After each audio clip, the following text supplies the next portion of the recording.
Well, today's Shop Talk World Tour is live in the USA, and we're delighted to be so. The subtitle for today's episode is Redefining US Convenience in a Digital Age. And you know what? We really mean it. And that will become clear as you see, as you hear from some of the retailers who are providing case studies for today's episodes. I mean, really very impressive stuff. It's really genuinely a redefinition. Now, before we get into that, let me introduce my co-host for today, Bob Stein. Bob, welcome to Shop Talk Live. Hello, Dan and everybody. Hi, Bob. Now let me do a proper intro, Bob. So you're president with RBS and Associates right now. They're a consultancy firm serving tech companies who specialize in selling into the convenience store industry. You're also executive in residence at the Boller College of Business at John Carroll University. So you have that string to your bow as well. I know very well, obviously, known you for many years as the CEO of Calibrate Technologies. For those that don't know, Calibrate, global tech firm, again, specializing in fuel and convenience retailers. And you're a former retailer, former CEO and chairman of Dairy Mart convenience stores, who had 1,200 stores trading out of the Midwest of the US. And my point with making this intro, Bob, which I think to do you justice is pretty impressive, is that you're one of the few leaders in our industry, to my mind, who understands retail and technology equally well. So I guess you'd agree with that. I hope so, but that also makes me sound old, which I am because I've done those many things. But what keeps me young is I have the tie on. This is John Carroll University tie, because I'm actually another bow in my hat is that I'm recruiting high school seniors to come to John Carroll today. So I've been doing Zoom calls, and I want to have the right look. But no, anyway, it's been a thrill for me throughout my career. Obviously, retail. Once you're in retail, it's in your blood. I've always said that. So I consider myself a retailer, which helped me when I got to Calibrate and was selling technology into retail, because at least I felt like I could talk the retail talk, not just a salesperson trying to get people to do tech. And today, as we're going to talk about, it's so important, it's critical, it's necessary, it's mandatory that digital marketing, digital engagement is there forever going forward. And we're going to learn tremendous about that today. So thanks for having me, Dan. Absolutely. Now, as you know, obviously, digital's been coming into a lot of our shop talks. I mean, I think it's going to be pretty exciting how it comes in today with these two case studies, as well as Saurabh's presentation from Liquid Barcodes. So why don't we get our first retailer in, Bob? Let me introduce Mike Fogarty, who's the owner, the founder at Choice Markets, and it's got a pretty interesting story, don't you, Mike? Hey, Dan, how's it going? Thanks for having me on. Yeah. So obviously, just thinking about your business, I think obviously we featured you in Global C-Store Focus in the last few months. You're doing some very exciting things. Could you maybe? I think the best place to start would be perhaps to tell us give us a bit of background, and you've got some slides to share, and then we can have a bit of a chat with Bob, commenting particularly on the technology side and just engaging with you in what you're doing. So why don't we share some of your slides and get started? Yeah, sure thing. So yeah, Choice was founded in 2017. We're located in Denver, Colorado. And yeah, we're now about to launch our 4th unit, all in the Denver metro area. And the idea behind Choice was that, we felt that there was a lack of innovation within the C-store channel across a number of different areas, including sustainability, merchandising, digital engagement, and felt that, the millennial customer, the Gen Z customer that values health, that values convenience, that their needs weren't being met in terms of the current offerings. And so Choice was founded on that premise, really, that, between fuel, what I would consider low nutrition, low quality food, and cigarettes, those are all precipitously declining in terms of revenue share. And yet, that those are the leading categories within the C-store channel, right? So we felt that there was a business case for a food-focused, C-store that really is all about fresh, local, and organic ingredients. And, as you can see from the tail ends, we're competing in a couple of different categories, grocery, C-store, and fast casual. Our business model very much is centered around high quality food, which, is higher margin, and certainly it aligns to our core customer, which is that millennial. And they're looking for that exact experience in terms of convenience when they're shopping for groceries and food in general. So, if you want to go to the next slide, just more on kind of where that customer is at, and certainly, they want to be more healthy. They're buying plant-based products. They're eating organics and buying organics, right? And that is more than just a trend. It's a certainly, in our eyes, it's a macro shift in terms of how our core customer eats and goes about their lives. So for us, we felt that there was a large opportunity here to meet that customer. And when we look at convenience today, again, kind of looking at and this is very much a generalization. There certainly are great retailers that are pushing the limits in terms of moving in the direction that Choice and other kind of better for you convenience stores are. But a large part, we're in an industry that we think is somewhat nascent, and that's across, again, the technology and the in-store experience, the merchandising, the product offerings, the availability of high quality prepared foods, et cetera. So for us, Choice was really built on how can we move the needle there and create an experience that aligns to that customer in terms of being tech enabled and offering multiple options in terms of mobility, fresh and healthy local foods, both on the grocery and prepared food side. And this idea that you're becoming a destination is going to be more important as we move more into EVs and then eventually autonomous EVs. Well, we're going to find out a bit more about what your EV offer is in a minute, which I think, by the way, is very interesting. But Bob, it's pretty fascinating proposition, isn't it? It's incredible. When I would first applaud you on, Mike, and I think it's a noteworthy for the entire convenience store industry, the homework, the legwork you've put into this. I mean, 75 million millennials in the workplace. It's not until you see that you really realize how we have to target and cater to the future for long-term customers. I have 3 millennials, and they clearly are redefining convenience. And really, in my 40 years of history in the convenience store industry, the reason the convenience store industry is so sustainable is it does evolve. So, I mean, maybe talk a little bit more about, and I know you're going to get into some of this, but how this technology, healthy food, and convenience is being redefined by this huge segment that needs to be captured. Yeah. No, it's a great point. And for us, convenience is more than just being open, right?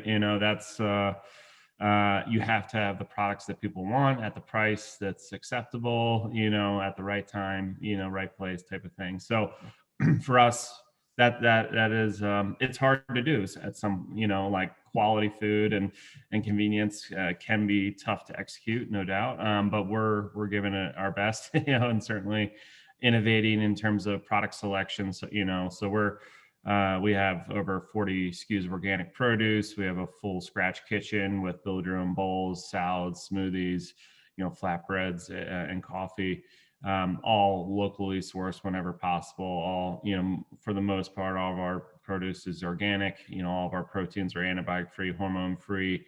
We have 2 or 3 bakeries that are delivering daily to all of our stores. So for us, we are creating a food-centric brand that, again, aligns to that millennial customer that does value health and convenience and maybe is willing to pay a little bit more of a premium for our premium products. These are things, certainly, this convergence of business models, right? We're again, our product selection probably is more akin to a natural grocery than it is a traditional C-store, but that's, again, what we think our customer wants is that fresh, healthy, local product selection. So for us, we're deploying that in a number of different unique ways. We have a couple different formats, more our kind of urban format, which is, anywhere from 3,000 to 5,000 square feet. That's, bottom floor of a mixed use type of development in an urban kind of setting. Then we have what we call a transit center, which includes fuel, supercharging. Eventually, we're looking at things like e-bike share, drive-through in some of the larger sites that we're looking at. But this idea of like multimodal mobility is, in our eyes, it's at the forefront. We see the electrification of America happening in 10 years, not 2030. And so we want to lead on this, especially in the markets that we're targeting, including Colorado. We're looking in places like California, Texas, where there's a large prevalence of EVs. So for sure, that experience has to change, right? Because it's 20, 30 plus minutes to charge a vehicle in some of these superchargers. So certainly you have to create an experience and an in-store experience, especially that resonates with people and that, they enjoy spending time in. So again, this idea of becoming a destination. And then we also, we're launching some pretty cool, smaller formats such as a Cashier's Micromart and vending program that leverages AI and vision systems, which, we're pretty excited about because, again, it aligns with our business model. We have over 200 SKUs that don't have barcodes, right? So the self-checkout can become quite cumbersome. So for us, we really invested in technology across the board. So everywhere, from operations to this, to the checkout experience to, all the back of house type, checklist, et cetera. We use technology across the whole business, right? But, we're really focused on the customer at the end of the day and, creating a one of a kind omni-channel experience. So with Choice, you can, in our mobile platform, you can order ahead, you can order delivery. And now you're able to also, check in and use a frictionless platform as of next Friday. With our fourth location, we're launching a full frictionless platform that again leverages AI and vision systems and will allow you to check in with a QR code. And then from there, make your choice and go. And again, it just aligns with, the various different shopping journeys and customer journeys that customers experience when they walk into a Choice. And so, we're pretty excited. And, if you go to the next slide, it's Hey, Mike, can I just I just had a quick question back on that slide there, if you don't mind. On the order and pay or delivery, yeah. Do you see that growing in your business even as we're coming out of COVID? No doubt. So for us, the custom omnichannel platform we launched in September 2020. And certainly we're seeing significant growth in terms of users, in terms of orders, basket size, all the things we expected. And when we made this substantial investment across the board, there was obviously a reason to do that, not just to do tech for tech's sake. It's, we really believe in this idea of omni-channel, that it's going to grow our revenue per square foot, that's going to grow our basket size, that's going to allow us to reach new channels and formats that, that others may not be able to. So for us, no doubt, this is a growing part of our business, especially, honestly, the pickup and delivery options and features are very popular and, continuing to grow. So it's still in its infancy, but, certainly we're seeing the growth that and then some. So. And a lot of that's been driven again by these millennials, right? They're almost saying we were defining convenience. I work with these Gen Zs, they're called at the college here. They're even more in tune with that. I mean, I see some of them in the halls joking that they're going to go for an event and they buy a bunch of dresses online and try them on and then send them back. It's all about make it easy for me online, have stuff ready, immediate gratification. It's just the way of the world now. 100%. And we see this. We say millennials, but we have just as many Gen Zer customers as millennials at this point, honestly. And I wholeheartedly agree. I think there's some of the most educated and smart customers that and that's good for us, right? Because ultimately we are selling, things that, premium, organics and local, but this customer, that's what they value. They shop with their values, right? And we want to, align to that customer and provide a product selection experience, both digitally and in store, that's high quality and aligns to that customer, no doubt. And so, yeah, certainly, I'm sure, Bob, you're seeing it at your school. They're willing to pay, a little bit extra for the organic salad, with antibiotic-free proteins, et cetera. This is what that customer wants. So. Yeah. So perhaps we can go back to the slides and just look a bit more at the frictionless rollout, which I think this picture shows it quite well, doesn't it? Yeah. So this is the first time we've shown this, because it's there's a lot of testing and things going on as we speak, because this is formally launching next Friday. So. But yeah, this is our frictionless platform and first store to include this experience, which we call Choice Now, which allows you to check in at there's 3 different entrances in this particular location, and you'll be able to scan your QR code there at the kiosk, and you can have multiple members of your party, and each have your independent shopping journey, but it all hits one account on your Choice mobile app. So certainly a different way to go about it than I think others are used to in terms of frictionless, or what some people call cashierless. For us, it's a different way of going about it. We see this as less about efficiency, more about growth. Again, growth in basket size, growth in market share, the ability to take some market share from some of the leading natural grocers and increase that basket size. So, for us, this is the first store to include this, but certainly we are looking across the board, in different formats as well. So we're looking and actively developing cashierless micro marts that are 300 square feet, the size of a shipping container, basically, and are fully cashierless, serviced by our commissary and central production site. So this is the underlying kind of customer experience that we're building across all of our different formats. And although this is a pilot, we feel very good about where it's at already, and the accuracy and everything that goes with deploying this, what I would consider leading edge technology, retail technology. It's exciting to see, because this is 2-3 years in the making. This wasn't a knee-jerk reaction as a result of the pandemic. This was part of our core business model and growth strategy, was to deploy this vision-based technology, because as you can see, we have quite a bit of produce, we have fresh baked breads, self-service coffee, a lot of things that don't aren't well suited for a traditional self-checkout, right? And with this new Choice Now platform, you'll be able to check in once, make your choice and then go. And so we're very excited about this. Customers are chomping at the bit to use this tech, and we think it's really going to create a one-of-a-kind customer experience unlike any other, really. Well, we could, we wish you well with that rollout, Mike. I mean, it's great to have the exclusive scoop, if you like, of you telling us about it just as you're doing it, literally. I mean, Bob, we could talk about it for a long time, but I mean, I'll just make a quick soundbite to say I'm amazed by how many different leading edge things you're doing, Mike. With a small business, of 4 stores. I mean, you're highly ambitious, and I think it's very impressive. Bob, do you agree?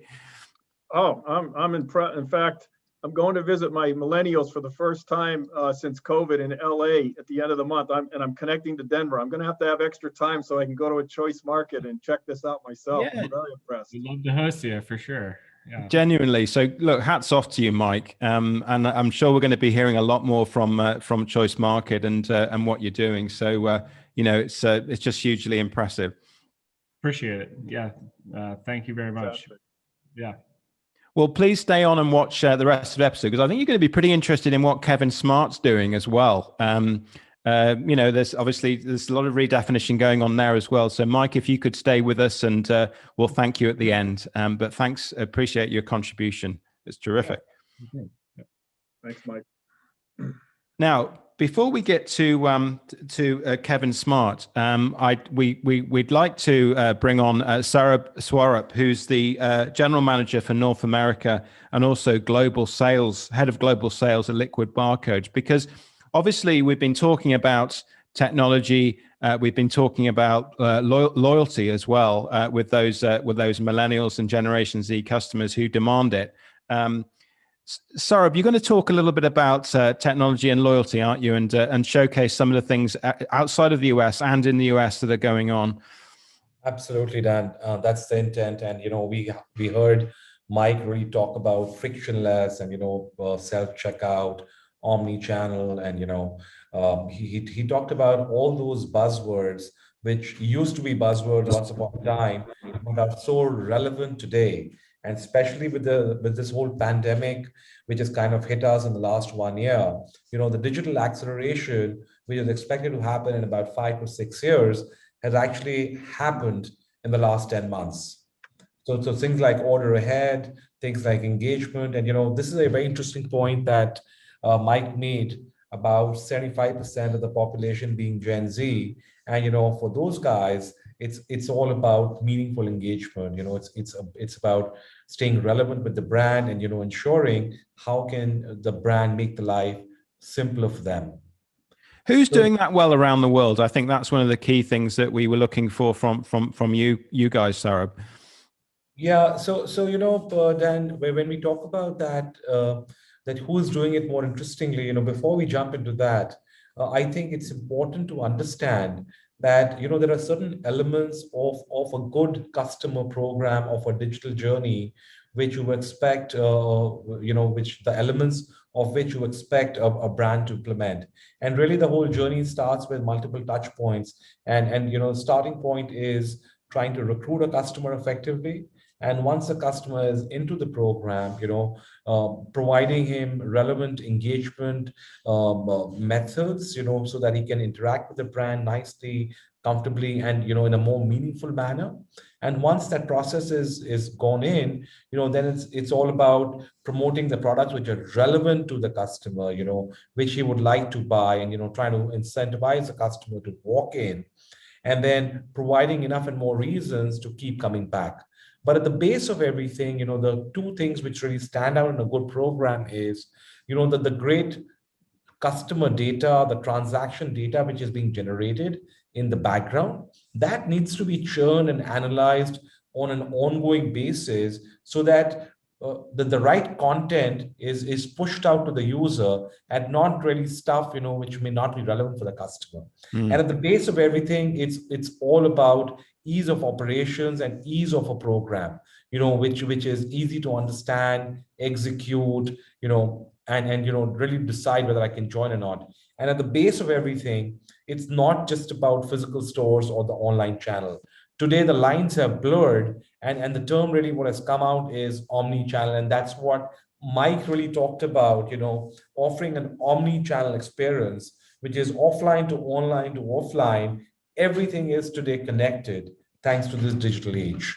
100%. Can I just jump in and back to your question, Dan? One thing that I've experienced over the last decade, let's say, related to this topic is, loyalty started out as cents off fuel, and that's still a part of loyalty, or a coupon or an extra promo, or get a free Coke or whatever.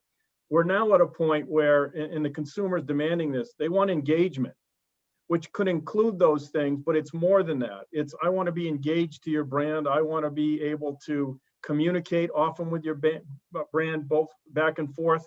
Maybe talk about that a bit, because that's what I think's been the big change and evolution, which digital comes into play with, because it needs to be mobile orientated. Yeah, and Choice Market are doing that. I mean, just one word from me, Bob, on that. I get the impression that Choice Market are completely aware of that and doing that. But back to you, Saurabh. So it's so interesting that, Bob, you talk about that point, and the case studies and the examples that we've lined up for you from across the globe are actually catering to that aspect, which is all about fun, engagement. And the first case in point here is Circle K in Hong Kong, and Circle K's Hong Kong is actually delivering to that entire omni-channel offline to online, and keeping a very simple program, but ensuring that there are enough and more reasons to engage the customer meaningfully. Yeah. So every interaction has to be meaningful and they drive engagement, but engagement is not about sense of, it's not about a free product.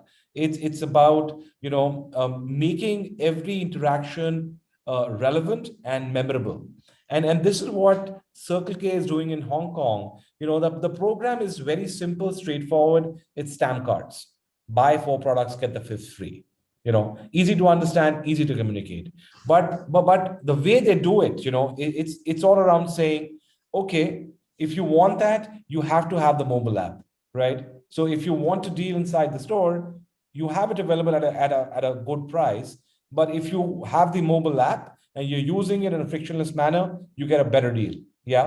And so that's how they link the offline to the online. And then this whole purchase-based lottery mechanics that they have really kind of stands out from a gamification standpoint, where a user gets to buy products and win different things through the mobile app. And another case in point is very interesting, which has come out, is Valora. Now, just to give you a quick background, Valora is actually the largest retailer, convenience retailer, with a network of over 2,500 stores in Switzerland and also in Germany. And their program has a lot of elements which Circle K is implementing in Hong Kong. But the 2-3 aspects which stand out for me is one aspect around this whole community building that Valora is trying to do with K Kiosk. What they call it a share and care, where I can share stamps with my friends and family. I can share coupons. I can share the mobile app. I can, so, and it really develops a sense of belonging within this user group. And then, of course, this whole element about gamification, which is there, and even the supplier brands come and join hands with the retailer to participate in these gamification concepts.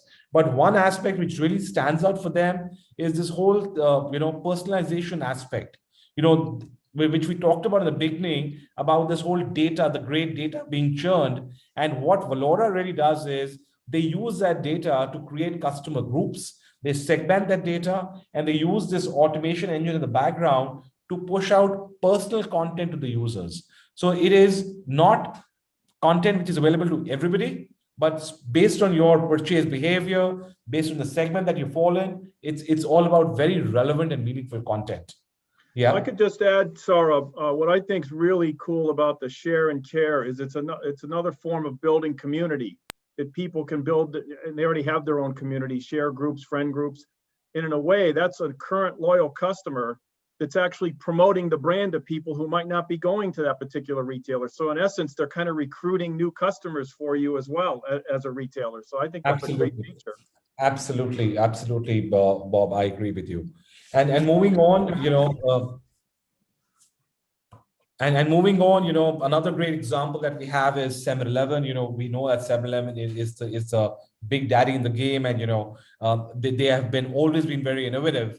And here we take the example of Raytheon Convenience, who is the master franchisee for 7-Eleven across the Nordic countries, the Scandinavian countries, and a network. Raytheon runs a network of, again, close to over 2,000 stores. And they have also been the NACS Retailer of the Year 2019, and then they won the award. And they are doing some really interesting breakthrough stuff. And one of the aspects that stands out is the shopping app, where they have linked a mobile payment into the app, and a user can purchase products inside the app or coupons. And so that when he goes to the store, all he has to do is he has to scan a QR code and pick up the product. So really making that entire experience at the store level frictionless. And really, this is again a different implementation from what we saw with Mike, where you're just scanning a QR code, picking up the product and walking away. So no human interaction again. And Dan, do you have any thoughts around this one? Well, I was going to. I was going to just pick up on your next point rather than the examples in Europe that you've given, and the subscription point. I think is one of the key things that I really wanted to get some time from you both on. Really, so just tell us a bit about the subscription development, because I think it's a key development in loyalty, and I think you're doing some interesting things on it. I think Dan, you've kind of really touched upon a very interesting and such a relevant topic that we are seeing across the globe. And what you see now is a lot of case studies from closer home in the US, where you will see these examples of implementation of subscription programs, which is really the new economy, or the subscription economy is what we talk about. And the first case that comes into point is Racetrack Petroleum. They have actually launched this very innovative program, which is subscription on fuel. Yeah, Saurabh, let me just stop you there. So let's just flash through the slides and then we can talk about the whole issue. So we've got Racetrack doing subscription on fuel. And then the next one is Panera Bread doing coffee subscription. And then we have Circle K doing car wash subscription with Liquid Barcodes. So three, big retailers, and then Sunshine again in Florida doing car wash subscription with you guys as well. So I think taking all those examples together, what's in it for the retailer? Let me throw that question to you, Saurabh, first, and Bob, you can comment on that. Why would the retailer want to do this? Because obviously it seems to be taking off somewhat. So I mean, subscriptions have not been new to us. They've been around for a while, and really the starting point for subscriptions was Netflix, Amazon Prime, Spotify. Yeah. So what we are seeing is, if you remember, we talked about these invisible lines blurring between the offline and the online world, and it's just that over the last couple of years, we've seen that subscriptions have made their way into our industry as well. And subscriptions, when you talk about subscriptions, it's a perfect win-win between the retailer and the end consumer, because why is it, let me interrupt. I mean, Bob, why does the retailer want to do subscription as what's in it for the retailer? I mean, what's your view? I think it's the ultimate loyalty. I mean, you buy a subscription up front, so you've paid the money as a consumer, and you need to go back to that particular retail establishment so that you get value out of your subscription. So to me, it's the ultimate. So it gravitates customers to that brand. You can cross-sell within these subscription programs. I've seen where Liquid, I know Saurabh's done things where the tool can upsell from the car wash to the convenience store, vice versa, food-related items. So I think this is a huge opportunity for the convenience store industry. And the industry needs to move, because I think one of your examples, Saurabh, that I learned from you is that it's not just Panera Bread, right? Because they're owned by Yum, is it? And they've got many brands. Einstein, maybe that slide would be good to pull up, Saurabh, so you can talk that through. And I guess what I'm trying to say for the convenience store operators is it's coming. It's coming in a big way. And to me, for the convenience store environment, it can be much more than coffee. It can be fountain drinks. It can be sandwiches. It could be organic salads. It could be not almost anything, but I think this is a huge opportunity for convenience stores to grab their customer base and keep them as long-term consumers. And it's just, I mean, last point, Saurabh, it's taking off, is it? I mean, obviously you've got these case studies of businesses that you're working with. Circle K, for instance, obviously one of the big brands globally in our industry. It's working for them in car wash, and it's working for Panera Bread in their subscription. I mean, it's not a trial. It's something that seems to be working for those brands. Is that correct? That is correct, Dan. And subscriptions is just not about Panera Bread or a Circle K. I mean, as Bob talked about, Pret a Manger in the UK, they brought it to the US, Caribou Coffee, Pete's Coffee, this wave is coming. This wave is coming, don't be surprised tomorrow if Domino's launches a pizza subscription program. And if Domino's does it, I don't see any reason why Casey's would stay behind. It's all about building that ultimate loyalty. Customer gets locked in, he gets a great deal, and it's frictionless. Click a button, get my pizza delivered, or I come to the store and pick it up and walk away. Well, I guess with ultimate loyalty, last point on this, the customer will get locked in as long as they want to. And there has to be a big pull, doesn't there, to the brand. and to the convenience of what the, you know, what subscription can offer. I mean, for me personally, thinking about car wash subscription, it's very compelling, isn't it? Because it's easy, you know, and it makes sense from a consumer point of view.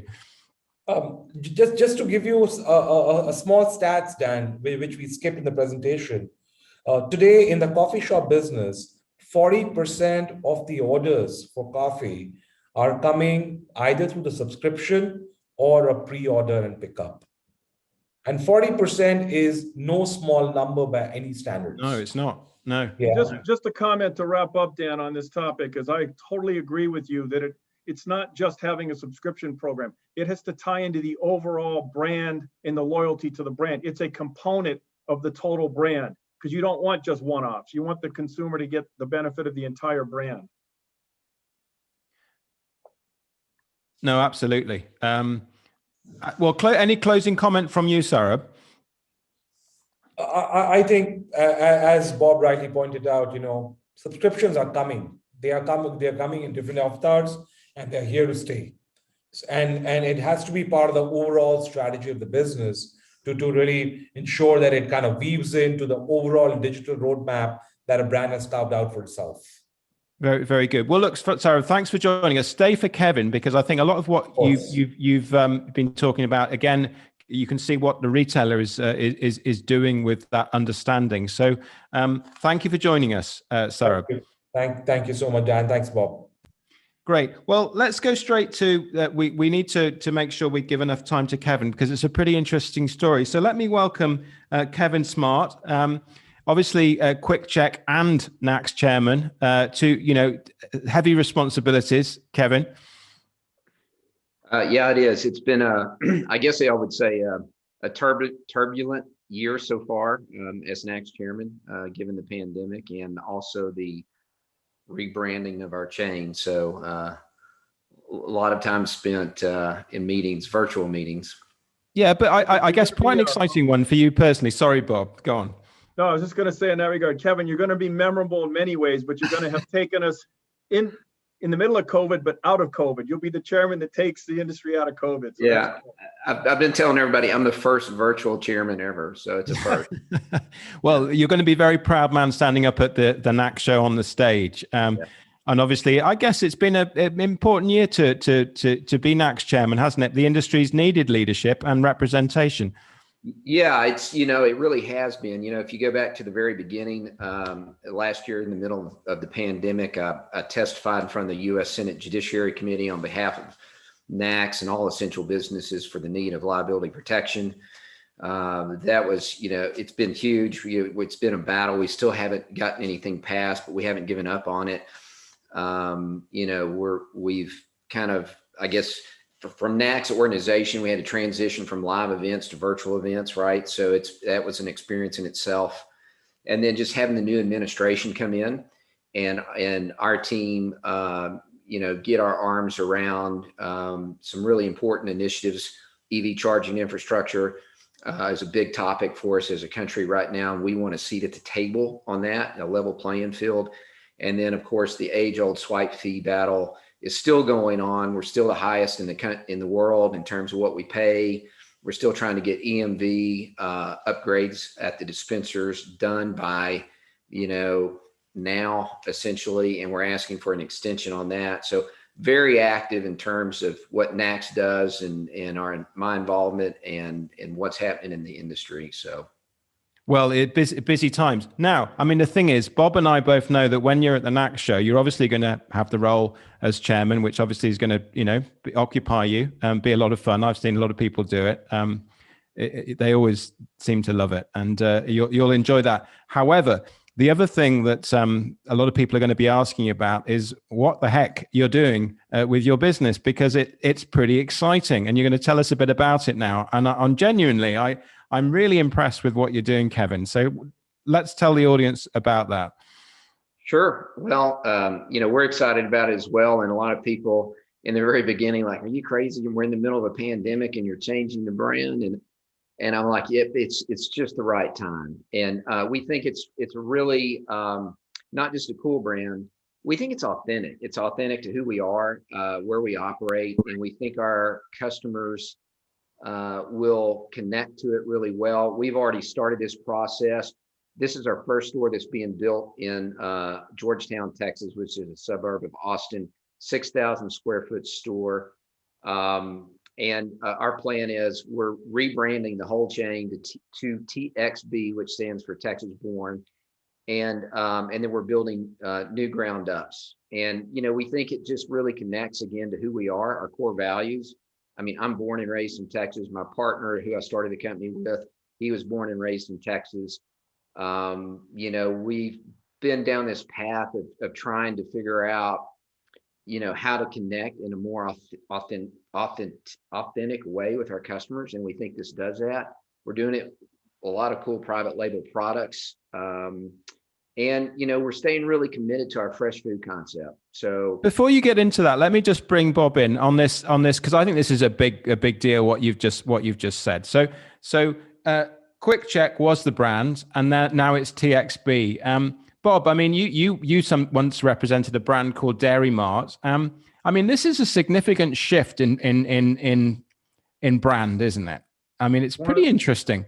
It's one of the biggest decisions any retailer can make. And I mean, what's obvious, Kevin, to me is how bold of a move this is. Just curious, what was that decision-making process like? I mean, what was involved in such a bold decision like that? Great question.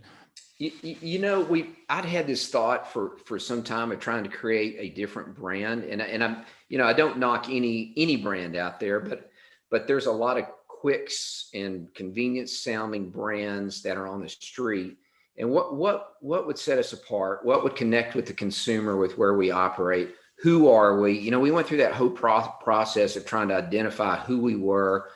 And we really landed on this Texas Born, and then we wanted to make it even easier to think about and to see. And so, when you can get down to 3 letters, you can do anything with 3 letters in a sign. You can make it bigger, it stands out, it's easier to, it's just quick.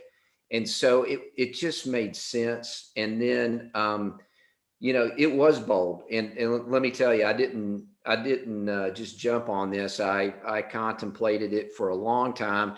And funny story, I went to back then, my business partner, I said, here's what I'm thinking. What do you think? And he goes, I think it's no brainer. We have to do it. Then I went to my executive team. I said, okay, let's go through this again. I was trying to find one person that would say, oh, we don't need to do this. And nobody came up to the table with it. And then I was just like, oh my gosh, we got to do it. I really think you've got something with this, Kevin. As you know, very strong. I had a very strong reaction when I understood your strategy and so on.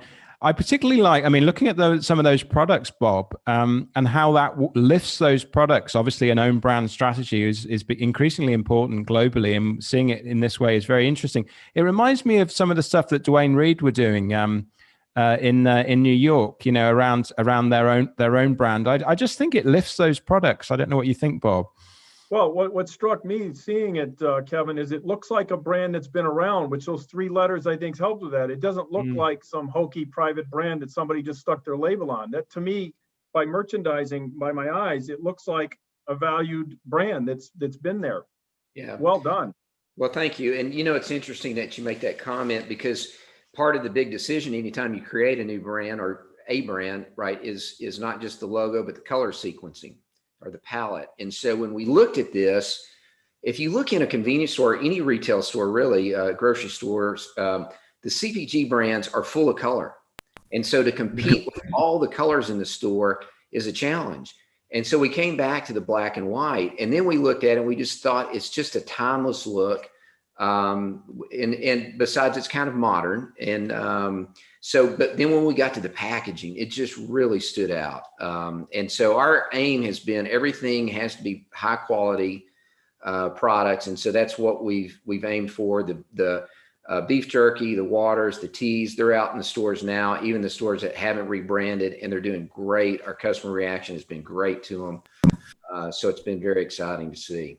Now, Kevin, we talked a bit about, Mike was talking about, you can see why we wanted you and Mike on the same program, right? Because I think you're making a lot of the same points. But just thinking about, identity of your business and brand, and the point that I think Mike made about destination, becoming a destination. So the new brand helps with that, doesn't it? And we'd like to hear a bit more about your proposition, because it's a very attractive proposition that kind of fits with the branding, isn't it? Yeah, I think so. You know, when we think about the TXB brand and what we want to be, I mean, we have a very loyal customer base, and we want to continue to satisfy that customer base, but we want to attract a new customer base as well, right? More the Gen Z of the world. And we think authentic is important to the younger demographic and technology. So we're leaning into all of that. We think food's important. So everything we do in our store is fresh. We cook everything in front of you, open kitchen. It's tacos, chicken tenders, salads, and sandwiches. And when you walk in, you're seeing it being made. We press the tortillas fresh out in front of you. We cook them on a grill in front of you. We cook the meat in front of you. We walk you down a line. And then technology perspective, we've had a loyalty program. We've had an app for over 2 years now. We have about 250,000 loyalty members on our app. You can pay inside your car at the dispenser, activate it. You can pay inside today with a QR code, hands-free, contactless. And you know, interestingly enough, during the pandemic, we've seen our mobile app use go up 3.5 times. So we think contactless is here to stay, and we're happy we're already in this pathway of the digital space. We've been testing skip the line technology, so mobile checkout technology. We've had that out in the stores testing for about over a year now. We've been working on a more thorough integration with our loyalty host for the skip the line. And now in this store, we'll be testing curbside delivery as well, because we think that's an integral piece as we go forward. So, you know, it's about keeping the loyal customer base, doing a lot of the things you've done well, but leaning heavy on food, fresh food, technology, and our outdoor seating space kind of illustrates. Yeah, let's have a look at that picture again, because it's a big area, isn't it? That seating space. Yeah, so we can seat, I think, about 45 people in this space. Wow. And what's neat about it is it'll be outdoors, which with the pandemic, you know, people feel comfortable seating outdoors. Where we operate in the Austin, Texas market, you know, you can do that comfortably about 9 months. Well, you couldn't do that much in the UK, so you're lucky on that one. But the cool thing on those, like on the art on the wall that you see, our goal there is to have initiatives with local artists, to have them display art so the community can see their art and appreciate it.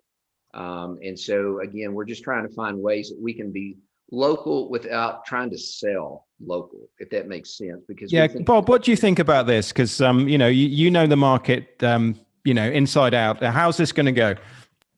Well, it's interesting the way Kevin just finished up there talking about local, because if you were going to ask me what are some parting thoughts on this besides the bold, which is obvious, the more I reflect on it, and I saw the new look before today, it's the ultimate localization without stick it in your face, because we're here in Texas for you in your particular community in Texas. It's the ultimate that any convenience store wants to do. Yes, you have to have some CPG global national products, but at the end of the day, you're serving a community of people at home, at their work. I love the brand for that too, because it actually totally says that it's a localized brand for you.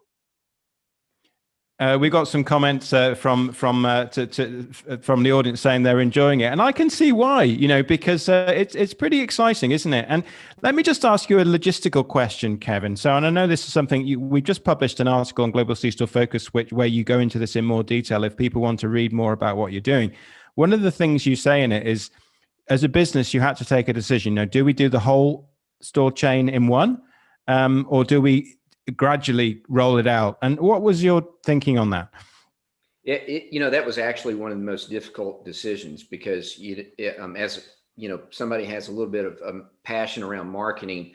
I wanted to create the store you see on the screen first, and then everyone be just like that. But the reality is, I already had a chain of convenience stores, and so then we started going, okay, how do we do this with existing stores? What comes first? And so at the end of the day, there's no easy way to do it. And so things have started coming out in the stores, and we've tried to systematically do it. So our coffee cups, our fountain cups today in all the stores have the new TXB branding. Our new food imagery, signs, POS, that has the TXB branding. And then we're starting to release other elements into the store. And it's painful, right? I mean, and so now we're going back and we're going to the heritage stores, and we're trying to drop the look onto the heritage box now in terms of paint and wayfinding and signs and things like that. So, but there's no easy transition piece in terms of, how do you make that conversion when you're 50 stores, or at least for us, we just getting figured out. And Texas, it's no small place, right? So we're 1,250 miles north to south in terms of our store count, where our stores operate, and 950 miles east to west. So there are some logistical challenges in terms of rebranding.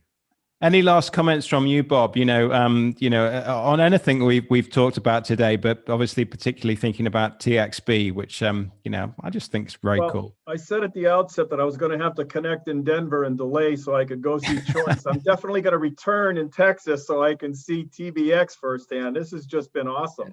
Oh, really, really, Kevin? Last thoughts from you, Kevin, before we thank you. No, I think it's interesting. One note, in hearing your previous two speakers, and I think they were great, and I enjoyed listening to them. I think what we're doing authentic is good. What they're talking about is great also. And I think, to me, there's a theme there.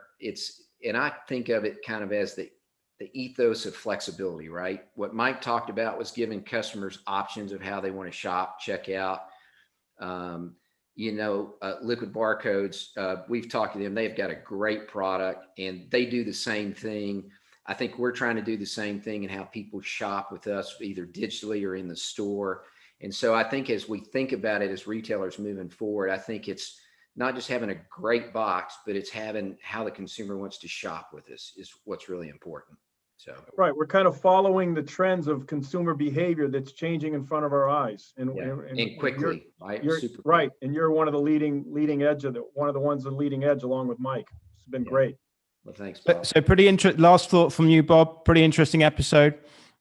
Fantastic. I guess I would just leave you as a person born in England. Sorry that Prince Philip, the Queen's husband, passed away today, and I can't help but think of the Netflix episode. It's terrible because that's what that's done to us, of The Crown. But sad day in England. But Dan, you did a great job, you and Nick, putting this together. Very impressed, and I'm very bullish on our industry going forward. Well, I think when you see retailers like yourself, Kevin, and Mike, you can really see the innovation coming through now, can't you? And it's going to do well. These things are going to work. So Kevin, congratulations, and look forward to hearing about how it's going at the NAC show, I hope. Okay. Looking forward to seeing everybody at the NAC show in Chicago. Indeed. Well, look, Bob, Kevin, Saurabh, and Mike, thank you very much. Let me just tell you what's coming up in next week's program before we go. So basically, Shop Talk Live World Tour continues. We're a bit closer to home, Central and Eastern Europe, next week. We're going to be looking at digital again. Joining me as co-host is Dan Harrell with Invenco, and Craig's going to be contributing as well during the program. On the topic of achieving digital agility, we covered that to some extent today, what digital transformation looks like for our industry. Our retailer case study is going to be provided by two very different operations. Jiffy, who are one of the super fast delivery startups that have just started developing in London. Vladimir is going to tell us what they're doing in London with their dark stores. Very interesting. And then a major case study from one of the leaders in Europe on this, István, head of digital factory at MOL, will join us live from Budapest in Hungary. And I promise you, they are doing some extraordinary things, and you're going to be excited about that. Thank you for watching this afternoon. As ever, a great pleasure to be able to host such fantastic presentations. Thank you very much. Good afternoon.